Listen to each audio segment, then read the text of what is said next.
오늘 말씀은 6가지 인의 심판과 인치심 받은 자들이라는 제목으로 잠시 말씀 증거하도록 하겠습니다.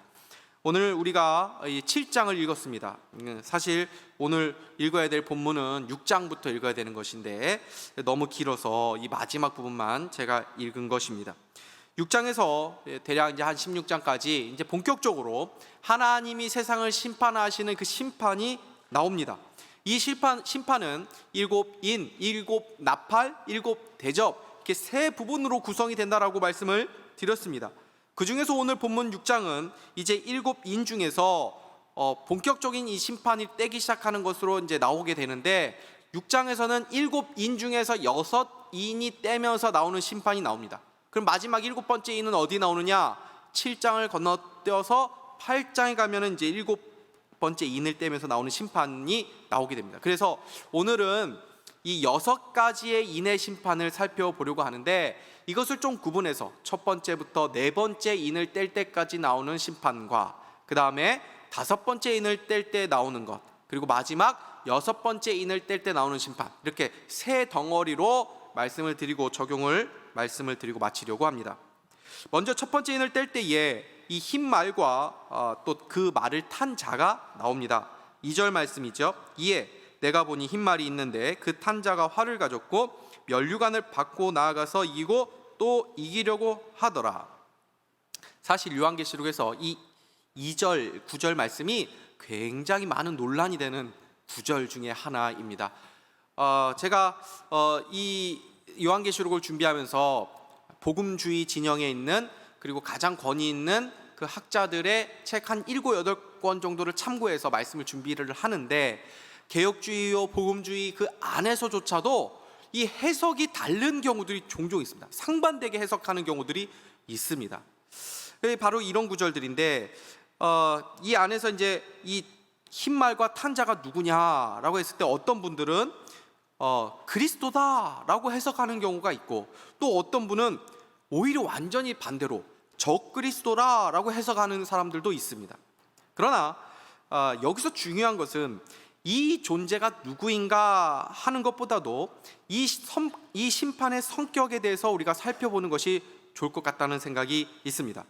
그러면 첫 번째 등장하는 이 흰말 그리고 이 말을 탄 자가 누구일까 하는 것이죠. 이 존재는 이 전쟁을 일으키는 그 심판으로 나옵니다.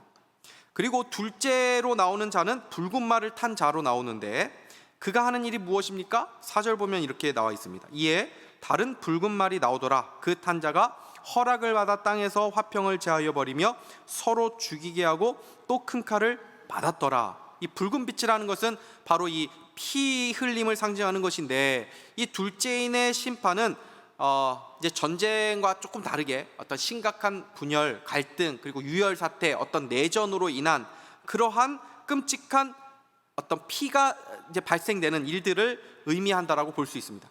그리고 세 번째 인을 뗄 때 나오는 자가 검은 말과 그 탄 자라고 나오는데 5절과 6절 보면은 이 심판은 기근에 관련된 심판입니다.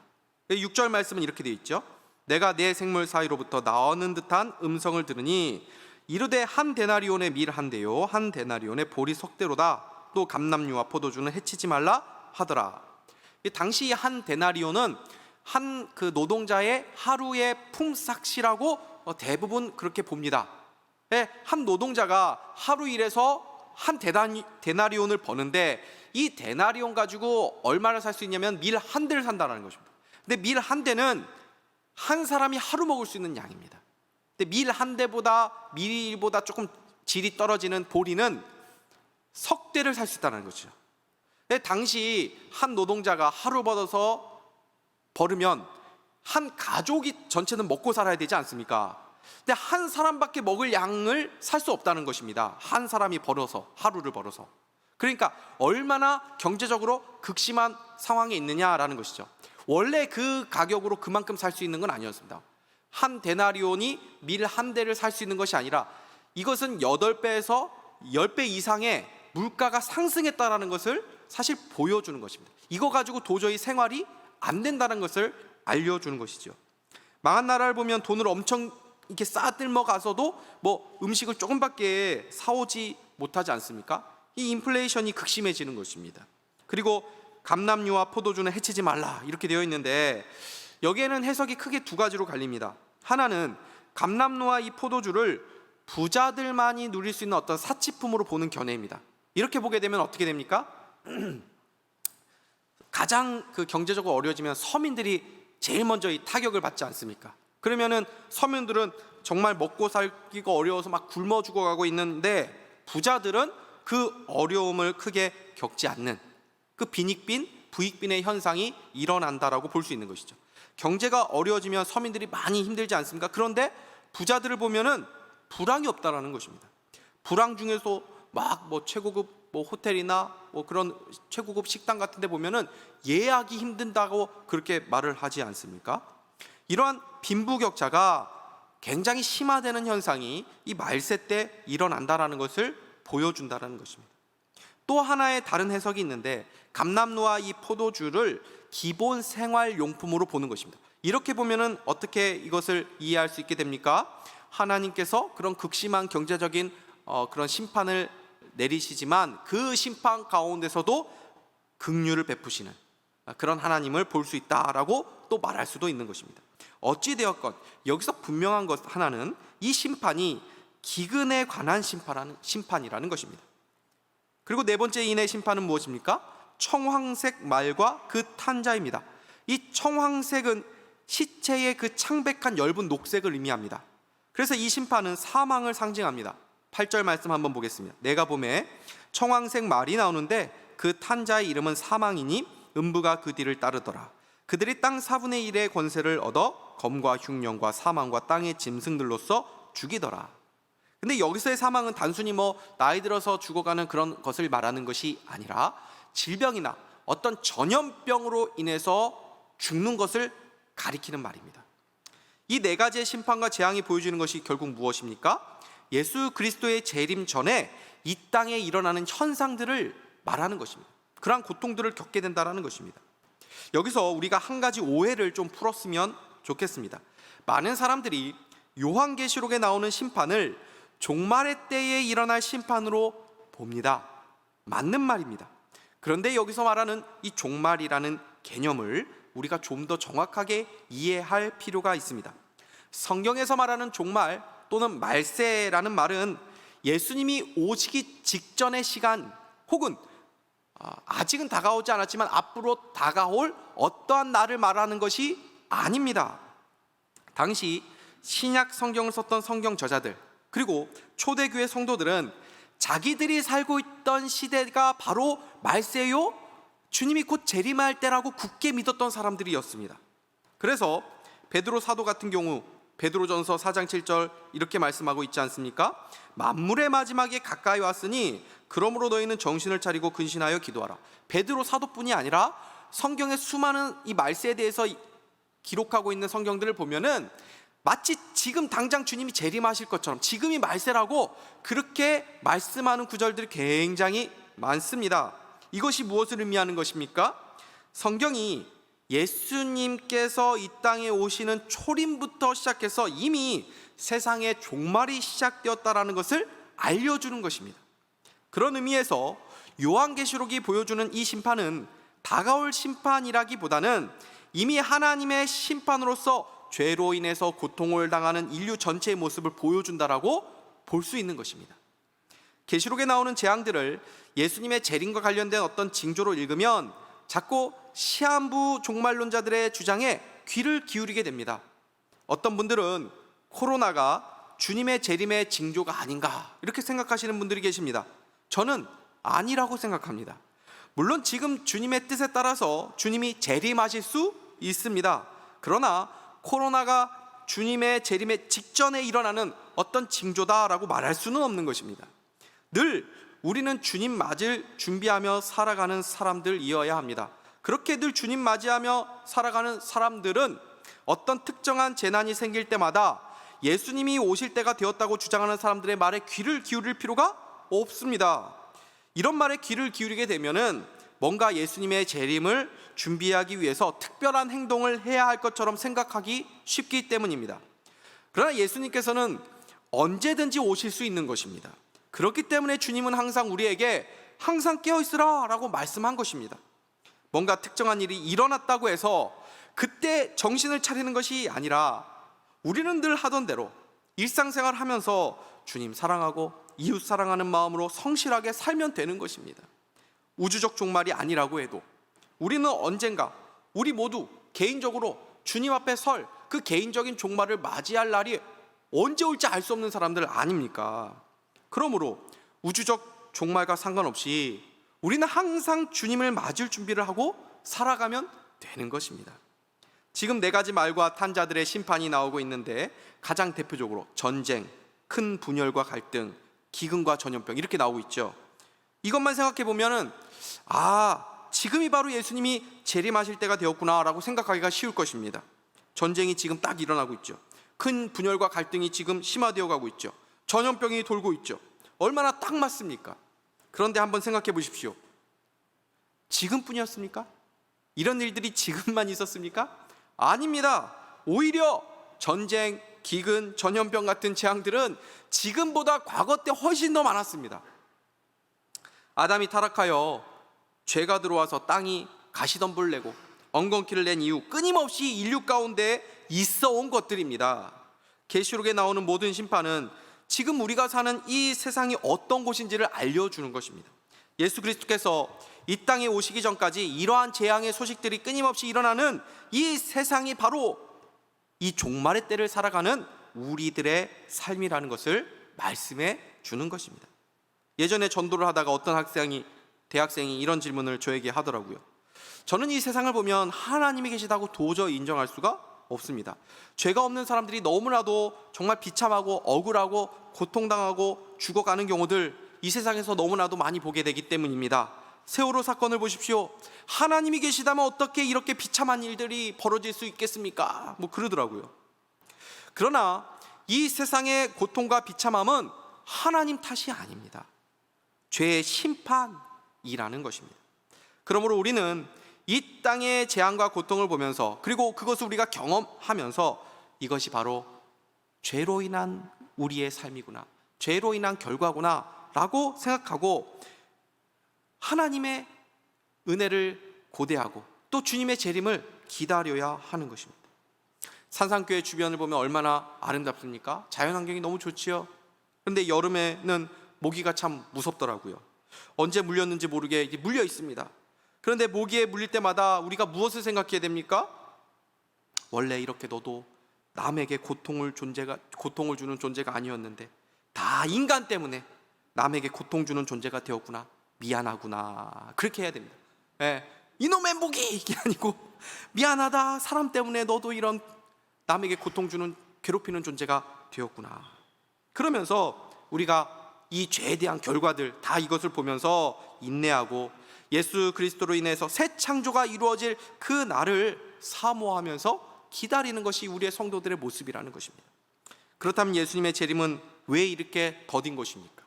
이런 질문은 초대교회 성도들도 오랫동안 했던 질문이었습니다. 이미 예수님이 부활하신 지 2000년이 다 지나가고 있습니다. 그런데 이렇게 주님이 오시는 이유가 늦는 것이 왜 그렇습니까? 그 대답이 5째 인과 관련되어 있습니다. 9절과 10절 말씀을 보겠습니다. 5째 인을 떼실 때에 내가 보니 하나님의 말씀과 그들이 가진 증거로 말미암아 죽임을 당한 영혼들이 제단 아래 있어 큰 소리로 불러 이르되 거룩하고 참되신 대주제여 땅에 거하는 자들을 심판하여 우리 피를 갚아주지 아니시기를 어느 때까지 하시려 하나이까 하니 각각 그들에게 흰 두루마기를 주시며 이르시되 아직 잠시 동안 쉬되 그들의 동무 종들과 형제들도 자기처럼 죽임을 당하여 그 수가 차기까지 하라 하시더라. 여기서 하나님의 말씀과 그들이 가진 증거로서 인해 죽임을 당한 영혼들, 누구를 말하는 것입니까? 순교자들을 말하는 것입니다. 그들이 질문합니다. 언제까지 순교의 피를 갚아주십니까? 이때 하나님이 대답하십니다. 순교자들의 수가 다 차기까지 주님의 재림을 기다려야 한다는 것입니다.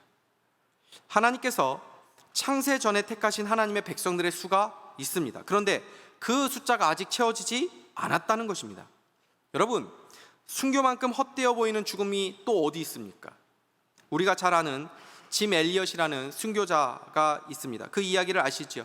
명문대학을 수석으로 졸업하고 장래가 촉망되는 그 미래를 다 포기하고 그 남미에 있는 아주 잔혹하기로 소문난 그 부족들, 복음이 한 번도 들어보지 못했다라는 이야기를 이 짐 엘리엇이 들었을 때에 내가 그들에게 복음을 전해야겠다 하고 선교사를 열심히 준비하고 이 4명의 친구들과 함께 그 남미의 그 부족을 찾아 경비행기를 타고 갑니다.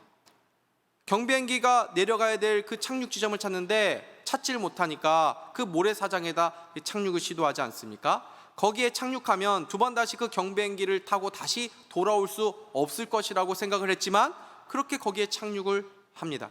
그리고 그 부족들을 찾아가서 복음을 전하려고 하는데 그 부족들에 의해서 복음을 제대로 전하지도 못하고 그냥 죽임을 다 당하게 됩니다. 그들이 죽었을 때 나중에 보니까 그들의 주머니에 총이 있었다고 합니다. 근데 그 총을 사용한 흔적이 없었다고 합니다. 왜 그렇습니까? 자신의 목숨을 부지하기 위해서 그들을 총으로 쏘게 되면 그들이 구원받지 못할 것이라는 것을 생각했기 때문에 차마 그들을 죽이지 못하고 그냥 죽은 것입니다. 세상 사람들이 볼 때 얼마나 허망한 죽음처럼 보입니까? 먼 이야기가 아닙니다. 우리나라 처음 복음을 전하려고 들여온 선교사님 중에 토마스 선교사님이라고 계시지 않습니까? 제너럴 셔먼호라는 이 배를 타고 들어왔는데 당시 조선에서는 이 쇄국 정책을 펴고 있어서 외국인이 들어오니까 그냥 공격을 막 한 것입니다. 배가 불에 타자 뛰어내려가지고 육지로 올라왔는데 그때 이 만난 조선 군인 이 박충건에게 야소 하면서 이 성경책을 전해 주었는데 이 박충건에 의해서 그 창에 찔려서 이 토마스 선교사가 죽임을 맞이하게 됩니다. 복음을 제대로 전하지 못하고 그냥 순교하고 만 것입니다. 그러나 그 박충건이 집에 가서 그 성경책을 가져갔는데 보니까 그냥 벽지 바르기 너무 좋은 이 종이 재질로 돼 있는 것입니다. 다 풀어가지고 그거 가지고 다 벽지를 발랐는데 누워도 성경이 말씀이 보이고 엎드려도 성경 말씀이 보이고 옆을 돌아놔도 성경 말씀이 보이고 그 성경 말씀 보다가 회심해서 예수 믿게 되고 그 박충건의 집이 우리나라 최초의 교회가 되지 않게 되었습니까? 복음 한번 제대로 증거하지 못한 허망한 죽음처럼 보였지만 그 순교가 열매로 맺혀지게 된 것입니다. 터툴리안이라는 사람은 교회는 순교의 피를 먹고 자란다 라고 말을 하였습니다. 우리는 때로 초라해 보입니다. 우리의 기도가 초라해 보이고 우리가 전도하는 것이 참 무슨 의미가 있나 싶을 때가 있습니다. 우리가 믿음으로 살아간다고 뭐 그렇게 달라지는 것이 있는가 싶습니다. 우리의 가족들을 위해서, 우리 자녀들을 위해서, 또 지금 불철주야 막 여름 성경학교 우리 수련회를 위해서 그렇게 열심히 노력하는데 이렇게 한다고 해서 우리 아이들이 뭐 이렇게 반응도 없고 달라지는 것도 없고 해가지고 이게 뭐 하는 건가 싶을 때도 있을지도 모릅니다. 그러나 성경은 우리가 믿음으로 살아가는 삶, 우리가 기도하는 것, 우리가 전하는 이 복음이 결코 헛된 것이 아니라고 말씀하는 것입니다. 하나님은 지금도 하나님의 백성들의 숫자가 채워지기를 기다리고 계십니다. 그 숫자를 오늘 읽은 본문 7장에서 나오죠. 4절 말씀을 한번 읽어보도록 하겠습니다. 시작. 내가 인침을 받은 자의 수를 들으니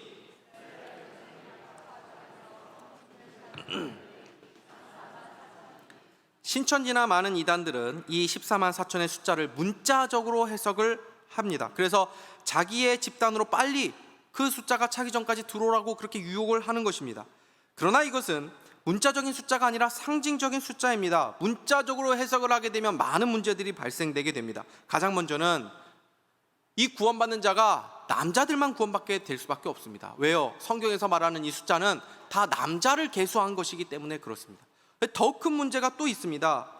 바로 구원이 오직 유대인에게만 있다는 말이 되기 때문에 그렇습니다. 왜냐하면 이 14만 4천 명은 각 지파를 계수한 것이기 때문에 그렇습니다. 4절을 다시 한번 보십시오. 내가 인침을 받은 자의 수를 들으니 이스라엘 자손의 각 지파 중에서 인침을 받은 자들이 14만 4천이니, 그러니까 무슨 말입니까? 이스라엘만 구원받는다는 얘기가 되는 것입니다. 그러므로 이것은 상징적인 숫자입니다. 구약의 12지파, 신약의 12사도, 구원받은 하나님의 백성들의 대표를 의미하는 것입니다. 그리고 12시라는 이 숫자는 7이라는 숫자와 함께 완성이라는 어떤 상징적인 의미가 갖고 있습니다. 12, 이를 또 12를 곱하면 144가 되지요. 여기에 1000, 이 1000이라는 숫자는 이 충만하다라는 의미를 갖고 있는 상징적인 숫자인데 이 1000을 곱해서 14만 4천이라는 수가 되는 것입니다. 그래서 이 숫자는 하나님께서 택하신 모든 하나님의 백성들의 총수를 말한다고 볼 수 있는 것입니다. 그때가 차기까지 주님이 오래 참고 계신 것입니다. 그러므로 주님의 재림을 준비한다는 의미가 무엇입니까? 우리가 부르는 마라나타, 이 마라나타, 이 찬양의 이 제목인데, 이 마라나타 무슨 뜻입니까? 주 예수여 어서 오시옵소서라는 뜻이죠. 근데 이 마라나타 이 가사를 보면은 뭐가 있습니까? 우리 주님 다시 오실 길을 만들자. 어떻게 우리가 주님이 오실 그 길을 만들 수 있다는 말입니까? 복음을 전파하는 삶을 통해서 주의 다시 오심을 준비할 수 있다는 것입니다.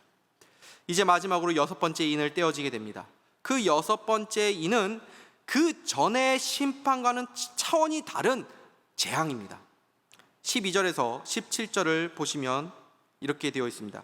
내가 보니 6째 인을 떼실 때에 큰 지진이 나며 해가 검은 털로 짠 상복같이 검어지고 달은 온통 피같이 되며 하늘의 별들이 무화과 나무가 대풍에 흔들려 설익은 열매가 떨어지는 것 같이 땅에 떨어지며 하늘은 두루마리가 말리는 것 같이 떠나가고 각 산과 섬이 제 자리에서 옮겨짐에 땅의 임금들과 왕족들과 장군들과 부자들과 강한 자들과 모든 종과 자유인이 굴과 산들의 바위 틈에 숨어 산들과 바위에게 말하되 우리 위에 떨어져 보좌에 앉으신 이의 얼굴에서와 그 어린 양의 진노에서 우리를 가리라.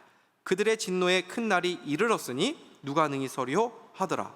이것은 하나님의 최후의 심판을 말씀하는 것입니다. 그러니까 그 전의 심판, 첫 번째부터 5번째까지 나오는 그 재앙은 인류 역사에서 늘 경험하던 그런 종류의 재앙입니다. 그것은 인류가 어느 정도 좀 대처할 수 있었고 또 뭔가를 인내할 수 있는 그러한 재앙들입니다.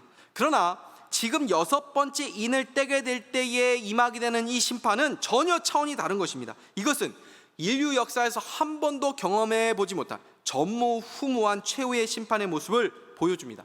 그 날이 되면 큰 지진이 나고 또 해가 검어지고 달이 피처럼 변하고 하늘의 무수한 별들이 막 떨어지는 그러한 일들이 벌어지고 큰 산과 또 섬의 위치가 막 바뀌게 되는 그런 현상들이 일어난다는 것입니다. 그래서 누가 봐도 이제는 다 끝났구나 이렇게 할 정도로 전 지구적이고 전 우주적인 이러한 재앙이 임한다는 것입니다. 그때는 아무리 세상에서 강한 권력과 힘을 가지고 있어도 돈을 가장 많이 가지고 있어도 소용이 없다는 것입니다. 핵포탄이 터져져 가지고도 뭐 몇 달 동안 먹고 살 수 있는 벙커를 만들었다고 해도 소용이 없는 것입니다. 전 세계의 과학자들, 전 세계의 가장 강한 권력자들이 다 모이고 전 세계의 지혜자들이 다 모여서 회의를 해도 더 이상 답이 없습니다 라고 말하게 되는 그 재앙의 때가 온다는 것입니다. 그 재앙이 얼마나 무섭고 거대한 것인지 사람들은 오히려 산이 무너지고 이 바위가 부서져서 깔려 죽는 것이 차라리 낫다라고 말할 정도로 무서운 심판이 임한다는 것입니다. 그러나 사랑하는 성도 여러분, 두려워하지 마시기 바랍니다. 오늘 말씀은 세상 전체가 망하는 그날이 와도 하나님께서 당신의 자녀들을 안전하게 보호해 주실 것을 말씀하기 때문입니다. 오늘 성경 7장 3절 말씀을 보시겠습니다. 같이 읽겠습니다. 시작. 이르되 우리가 우리 하나님의 종들의 이마에 인치기까지 땅이나 바다나 나무들을 아멘. 하나님의 심판이 온 우주적으로 와서 피할 곳이 없어도 그 심판이 제한적이라는 것입니다. 인치다라는 말이 무엇입니까? 소유를 표시하는 것이지요. 다가올 심판에서 하나님께서 자신들의 백성들을 보호하신다는 뜻입니다. 그러나 이 뜻은 성도들로 하여금 그 모든 고난들을 다 면하게 해주신다라는 의미는 아닙니다. 왜냐하면 우리 모두 이 죄악에 가득한 세상에서 고통당하는 인생을 살아가고 있기 때문입니다. 첫 번째 재앙에서 5번째 재앙까지를 우리는 겪고 살아가는 것입니다. 5번째 인을 뗄 때에 그 순교자들이 우리가 볼 수 있지 않습니까? 우리가 신앙을 지키기 위해서 우리는 목숨을 잃는 경우도 잃는 것입니다. 그러므로 이 하나님께서 자기 백성들을 인치신 그 백성들을 보호해 주신다는 말씀은 우리의 육신을 보호해 주신다는 그런 의미가 아닌 것입니다. 이것은 모든 고난과 박해들 속에서도 성도들이 믿음을 지키도록 도우시고 그들의 영혼을 안전하게 보호해 주신다는 그런 의미가 되는 것입니다. 저는 오늘 이 부분을 묵상하면서 이스라엘이 출애굽하기 전에 마지막 10번째 재앙의 이 장면을 생각해 보게 되었습니다. 마지막 재앙은 애굽에 있는 이 장자들을 다 죽이시는 심판이었습니다. 그날 밤 하나님이 보내신 죽음의 신으로 인해서 모든 장자들이 한날에 다 죽임을 당하게 됩니다. 그러나 그날 죽지 않은 사람들이 있었습니다. 어린 양의 피를 문인방과 문설주에 바른 그 하나님의 백성들의 그 가장들은 죽지 않은 것입니다. 어린 양의 피에 인치심을 받은 사람들은 안전했던 것이지요. 첫 번째 인을 뗄 때부터 다섯 번째 인을 뗄 때까지 일어난 재앙들은 세상과 교회가 함께 겪는 재앙입니다. 그러나 여섯 번째 재앙, 이 최후의 심판은 교회에는 결코 미치지 않는 심판이라는 것을 믿을 수 있기를 바랍니다. 우리 모두 어린 양의 피, 성령으로 인치심을 받은 사람들이기 때문입니다. 고린도후서 1장 22절 말씀인데요, 우리 한번 읽어보도록 하겠습니다. 그가 또한 우리에게 인치시고 보증으로 우리의 마음에 성령을 주셨느니라. 에베소서 4장 30절 말씀도 읽겠습니다. 시작. 하나님의 성령을 근심하게 하지 말라. 그 안에서 너희가 구원의 날까지 인치심을 받았느니라. 아멘. 하나님의 인치심을 받았다는 말은 세례를 받았다는 말은 아닙니다. 성령이 내 안에 있는가 없는가 하는 문제입니다. 성령님은 우리로 하여금 끝까지 믿음을 지키게 하고 우리의 구원을 완성시키시는 분이시기 때문입니다. 내가 내 믿음을 지키는 것이 아닙니다. 성령이 우리로 인내하게 하시는 것이고 우리로 끝까지 승리하게 도와주시는 것입니다. 이 가운데 혹시라도 아직 예수님을 진심으로 영접하지 못하신 분이 계시다면 지금 그 어린 양 예수 그리스도를 믿으시기를 바랍니다. 그러면 성령의 인치심을 받게 되는 것입니다. 그리고 성령님이 나와 함께하고 계시다라고 확신하는 분이 계시다면 감사하시기 바랍니다. 예수님은 단 한 번 모셔드린 사람은 그 안에 성령님께서 내주하시고 임하시고 성령의 인치심을 받게 되고 그 성령의 인치심은 결코 취소되거나 또 없어지는 것이 아니라고 말씀하기 때문입니다. 그 이는 육체적인 이마에 찍힌 것이 아니라 우리 영혼에 새겨진 것이기 때문입니다.